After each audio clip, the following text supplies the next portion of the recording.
Hi, I'm Tom Scioli, author of Jack Kirby, The Epic Life of the King of Comics and Fantastic Four Grand Design.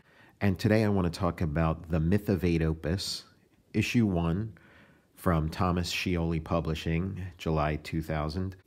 As you can see from the cover, this is the comic that I won the Xeric grant for. And this isn't quite my first comic. It's my first comic book format comic that got nationwide distribution and was printed in the comic book format. But prior to that, I had done a couple comics for zines and Xeroxed things. But this was like by far the largest print run with the furthest reach.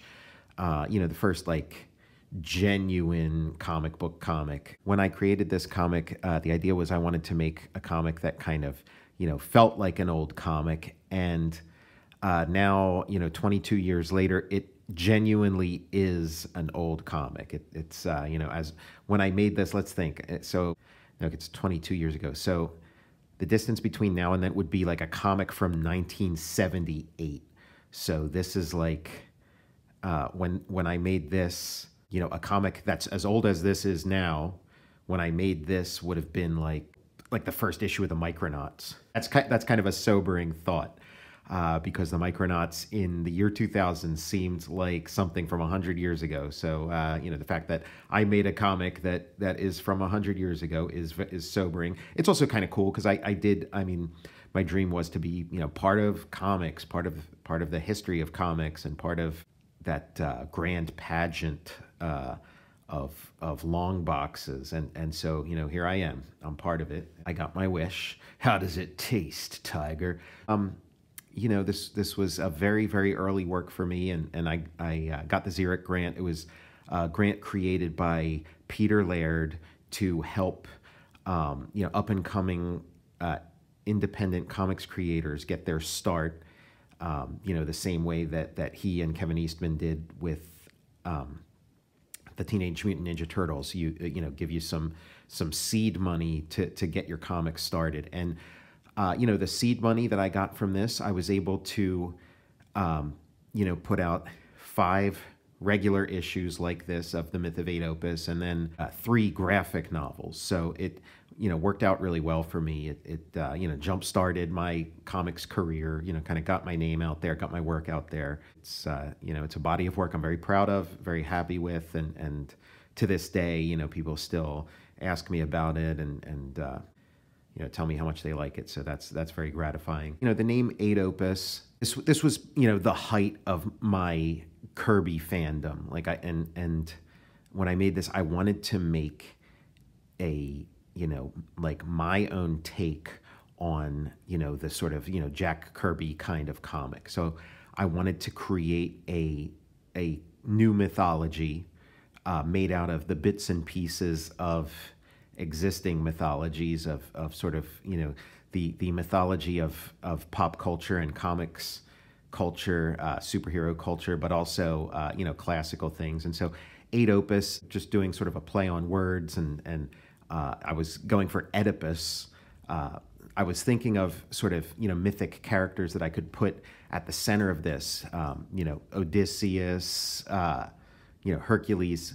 But Oedipus seemed like a character that, wasn't done to death. Like nobody really, in comics and popular culture, nobody really did much with the character. Kirby had Thor and Orion, making sort of a, sci-fi cosmic superhero out of Oedipus. You can imagine why,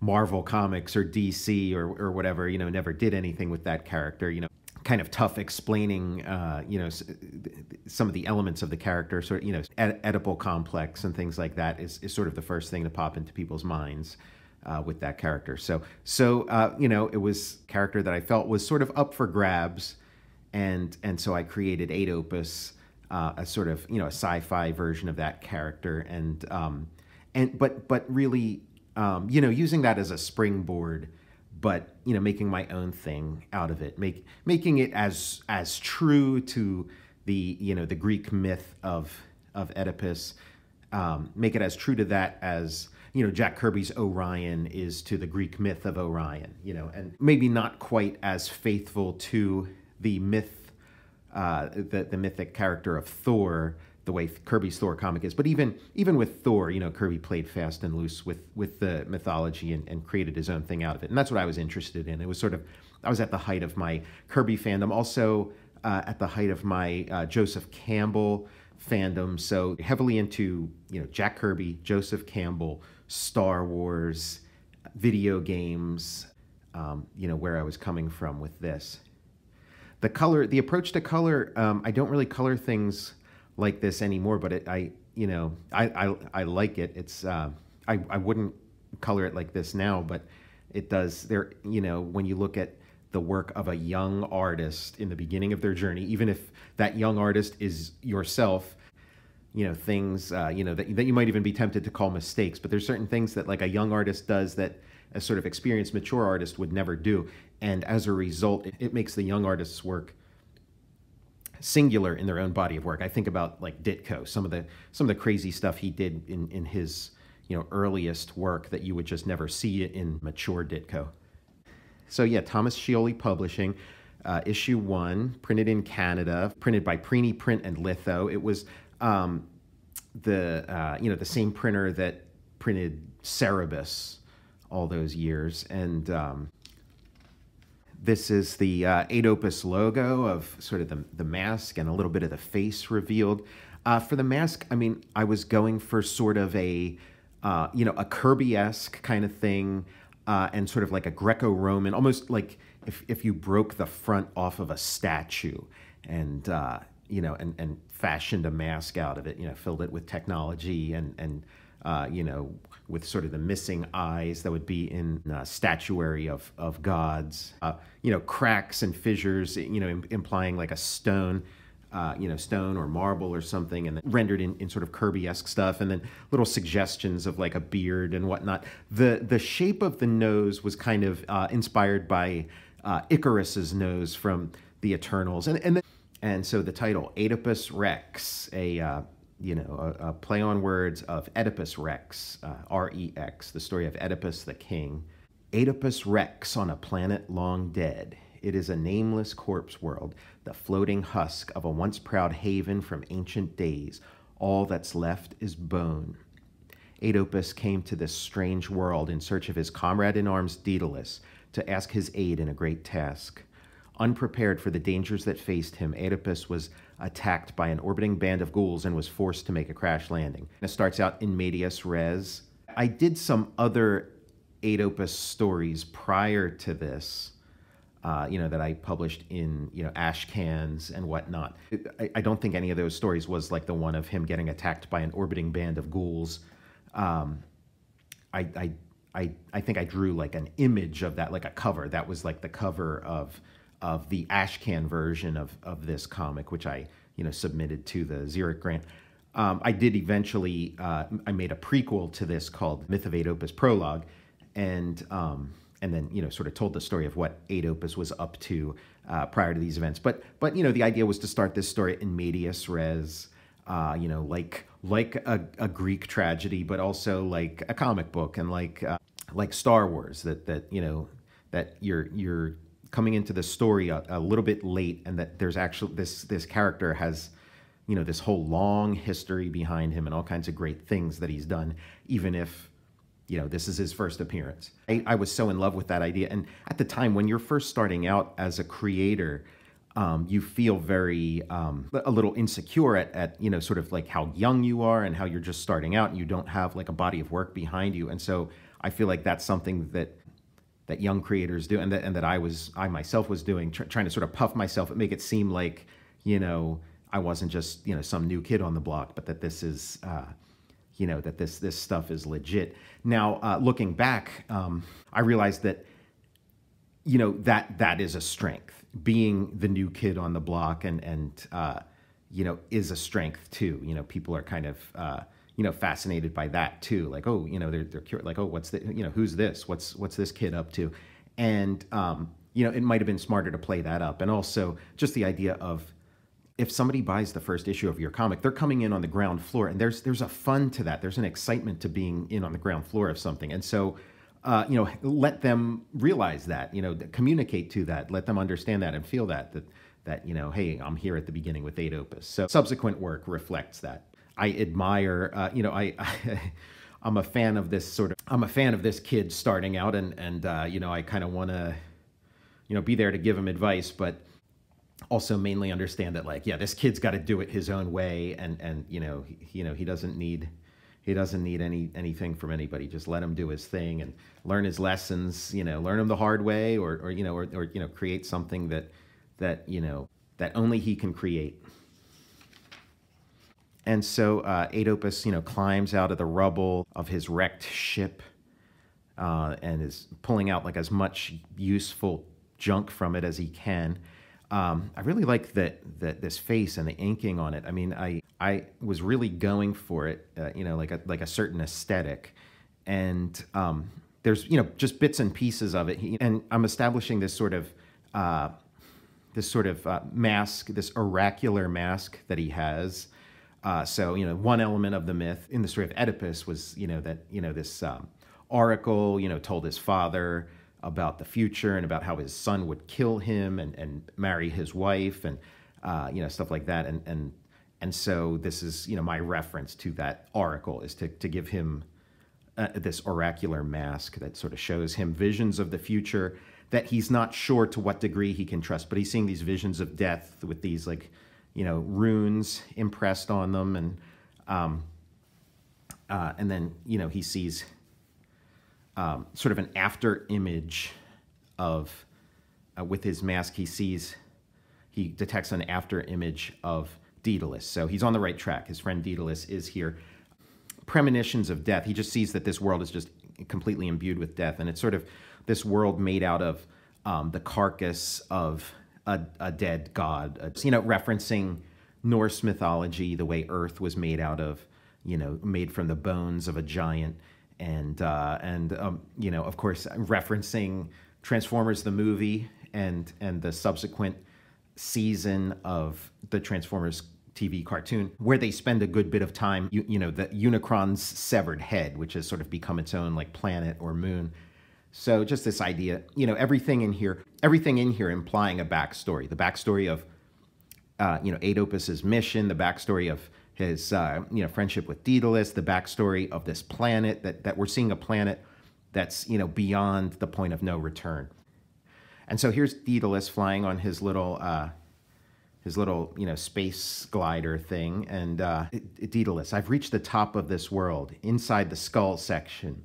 The mists are clearing. There's a ghostly light coming from above. In the Ashcan version of this comic, his name wasn't Daedalus, it was Prometheus.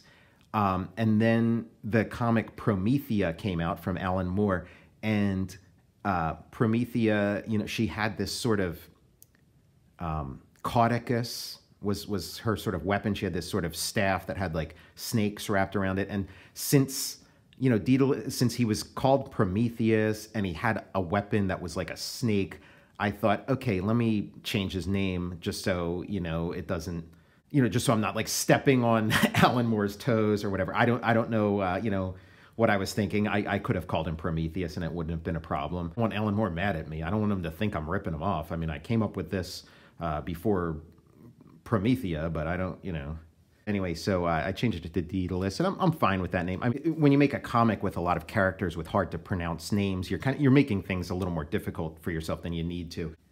I could even, streamline his name, take out the A-E and make it like D-E-D-A-L-U-S or something. And, and Prometheus is like a much more pronounceable word, so maybe that would have been the way to go. But, he's Daedalus, and Daedalus, he will stay.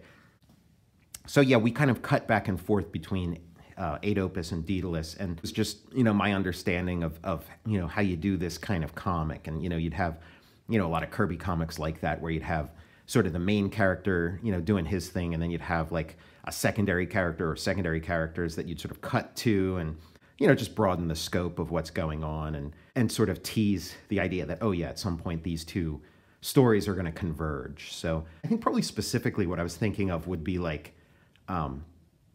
there was like a stretch in Jack Kirby's 70s Captain America where, Captain America was off on his mission, and then the Falcon was sort of like flying around in the mountains and then, following some giant monster bird and stuff. And, and it seemed like, oh man, it was like a nice change of pace to switch, to that kind of, back and forth between those stories.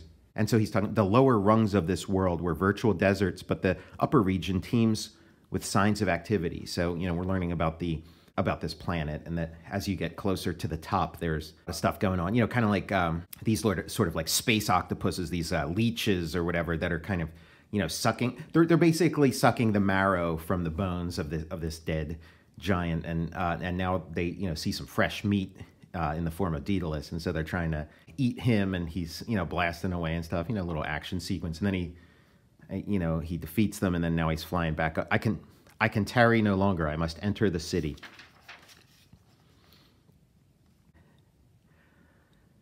We have the sort of interesting gravity and of this world where everything's sort of centered around this rib cage, and so he finds like a little village made out of the rib cage, and this world has pretty much nothing left to offer. So the people that are still there are they're kind of doomed. There's this world has nothing left to offer them, and they just sort of have no way off. So they're just who knows how many more generations, and just probably thinking of environmental, like some sort of like environmental message or whatever here.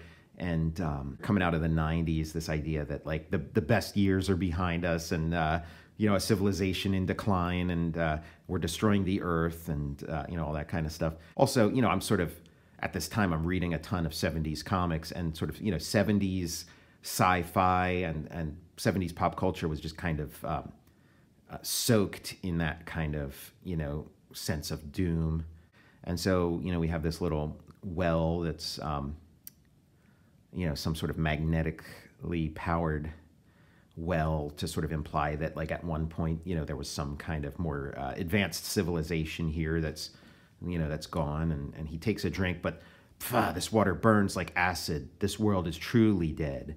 So like even like the water is beyond, the water's undrinkable. It's just beyond hope. It's I think I was thinking of like the Seven Samurai, this idea of like this like village where every so often like a little like an army of brigands comes in and takes all the whatever food they have, whatever takes the harvest, the thing they've been working real hard on all year. They just kind of swoop in and take it. And so here they're taking things from people who really don't have much of anything. Bring us your best. Your gods demand no less. Line up single file. The gods don't want your excuses and peasant lies. They want your sacrifices. Here's the sort of god that they wheel in to sort of intimidate them with. The offerings get smaller each time. If they have nothing to give us, then burn the village, burn it to the ground, take their children. If you have nothing to give us, then we'll take what we can. So they're, burning the whole place down. I mean, these villagers have it bad enough, and now these guys are going to take, just take it all. Oedipus is in disguise. He's got like a cloak on to kind of, blend in with the group.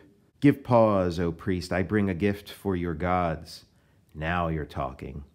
But I fear not your lash nor your threats, for I am no starved villager. I am Oedipus, and I cower before no false gods. So, the big superhero reveal moment. They weren't expecting anything like this, and they tie him up. They try to drag him with their horses. We'll drag his carcass across the plains, not so long as I keep my footing and pull you bastards off your high horses. And then he's getting shot at with arrows. He starts beating these guys up. He knocks over their god, and they go running away. Come, let us flee. There is nothing here worth taking. Be gone, then. Send word to your gods. Their days are numbered. I shall topple them from their thrones in the sky. They're ready to kill one of the priests is sort of knocked unconscious, and they're ready to kill him. And, Oedipus just continues to just see death everywhere, and he says, heed my words. Stop, I say. Release him. He is beaten. He is no threat. Fear only for yourselves. Your world is dead. Your crops, they dwindle each year. The soil yields wilted husks in place of food. Your water is fouled beyond all hope. There's no renewal here, only degeneration, and there's nothing anyone can do to save it. I am going to this world's higher rungs. I invite you to follow. You are all dying. There's nothing for you here. This world is doomed. There are other worlds beyond this one. Follow me, and I shall grant you the one gift I have to give you, hope. It's the call to adventure. One of them accepts. I accept. I place myself in your service. Will no others step forward? Bah, no thank you. You're just like the rest of them. We've had our fill of gods and promises. Take it someplace else. They are rejecting the call to adventure, and you can understand it. You can understand their reasons of not trusting someone who sets themselves up as some sort of, godlike authority. They didn't, Hail, stranger, we are the brothers Good Aim, the finest hunters this village has. You'll have need of us on your quest. So that's nice, a nice little trio of archers coming with them, and called the brothers Good Aim, Gudaym, named like, sort of classic characters of myth and legend and fairy tale, where their name says it all. Good Aim. They're archers, and their name is Good Aim. We got our party, and we're off on our big adventure. And so now we cut back to Daedalus, and he's getting a little preview of what's waiting further down the road for Aetopus and his band. He finds a city, an upside down city, a city built from the rafters. Inside the skull, hanging from the top of the skull, is this upside down city. And so he reorients himself, turns himself upside down, so he can sort of explore this city on its own terms. And again, thinking of like a Conan story or something, where there's some wasteland, and then you find some sign of civilization, some old city that's usually got some kind of mystery or monster at its core. And so they're getting closer and closer, and Aetopus has another vision. He explains to them about, why are you so anxious to travel to the land of the gods? Because I believe my friend is among them and may possibly be in danger. What makes you believe he is? Because Mystic 8 has shown me. This is more than a mask. Mystic 8 is my oracle. It shows me a great many things hidden from the eyes of men. What kinds of things? What does it show you now? Something that may interest you. I'll share the vision with you. It looks strangely familiar. What is it? This is your world when it was still full of life. It's a rarity, a celestial marvel, a world that lives and breathes like a god or a man, a paradise in full bloom, much like my own world of Urdu. See it race around suns in a joyful orbit, knowing a happiness that only a living world can know. Alas, the vision is fading. Instead, Mystic 8 now shows your world as it is today, and the route that we must follow to the upper reaches. And so they get to sort of the center of the rib cage. There's a little cave they can go in. I'm just remembering how much fun I had making this. Like, I really, was enjoying the ideas and the shapes and the characters, and just building my own mythology. I was really just enjoying the whole process. I felt like I was really onto something. I was really onto something here. And for a few years, this was my thing. Myth of Aetopus, consumed my every free moment, telling his story. So they go inside, and inside this rib cage, there's like gravity is very strange on this world, and the waterfall it flows upward. Gravity on this world behaves differently. They find a boat nearby. They get in, start paddling, and then there's some river monster. They're the Kulaks, the attack dogs of the priest. So now they have to fight these kind of, buffalo-looking monsters. One of the brothers, Good Aim, lives up to his name. He's got his arrow with, 4 arrows in it, like how, Kirby would draw Hawkeye and, shoots them, right in the chest of this monster.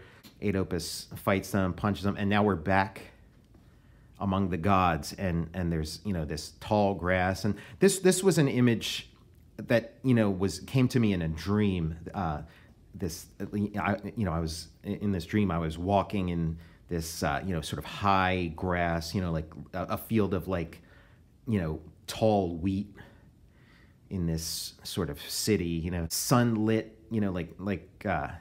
very beautiful.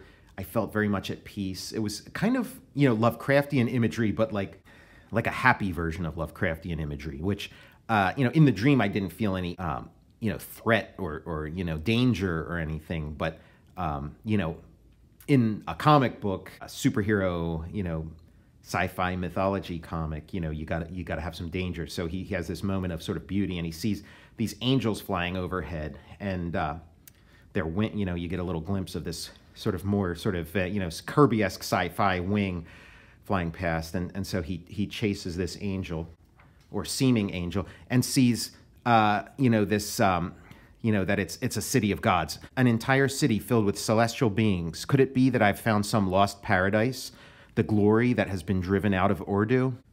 So yeah, we're learning a little bit about his world, learning a little bit about this new world, and see-through wings and stuff. Just, a lot of fun drawing this kind of stuff. So we have the mixture of the profound and the profane. We have all the little monsters and death and whatnot, and then we have these sort of, celestial, higher sci-fi gods. You can tell I was reading a lot of Jack Kirby, particularly 70s Kirby at this time. You see echoes of the new gods and the Eternals. And if I had to say like what my two favorite things were at the time that I made this, it would be New Gods and the Eternals.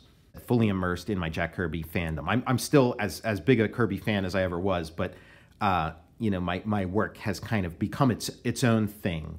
It was sort of its own thing here, but it certainly owed a lot to Jack Kirby. Yeah, they get there, they're climbing up. Again, it was just fun coming up with this world, and then just finding different ways of depicting it, interesting ways of depicting it with, various kinds of like foreshortening and bending of shapes, the way the spine goes into the base of this skull, and the rib cage sort of weaves around, making it recognizable, but also kind of novel and unfamiliar and exotic. And so he climbs up, and now there's something I didn't expect: a monastery carved out of the spinal column. So you can kind of imagine this monastery carved out of bone, this sort of like ivory fortress.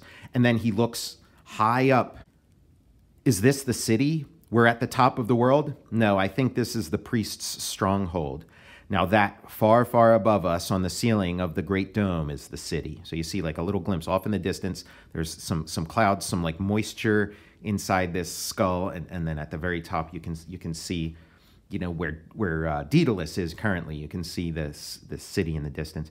We're under fire. The monastery is alerted to our presence. So they're zapping them with this big laser cannon, and they're kind of cornered. There's nowhere for them to go, and Aetopus rallies the troops. We'll continue on. It's now or never. Stand strong. Ready your bows. I'll draw his fire.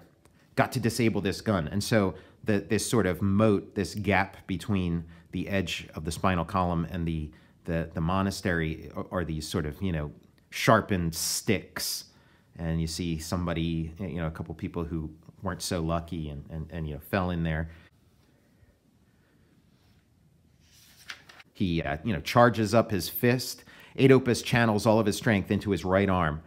The force of his blow reaches upward and shatters the cannon. He's taken out the gun. Return fire. They're more than holding their own. Now I am freed up to act. Just have to apply enough pressure. I've created a bridge to the priest's stronghold. Come, follow me on to war and glory, to be continued. So, there you have it. My contribution to comic book superhero genre, a word or two about Jack Kirby. So I write this little essay about Jack Kirby and how much he means to me and how much I love him and his work and how he inspired me in making this. It looks like the essay that you'd see in the early issues of Jack Kirby's Fourth World comics, in the New Gods and Forever People and Mr. Miracle. There'd be like a little essay about Jack Kirby and what he's up to. So here's my essay about Jack Kirby in my comic. And we get a pinup of Daedalus. Daedalus, bold defender of the ancient world of Urdu.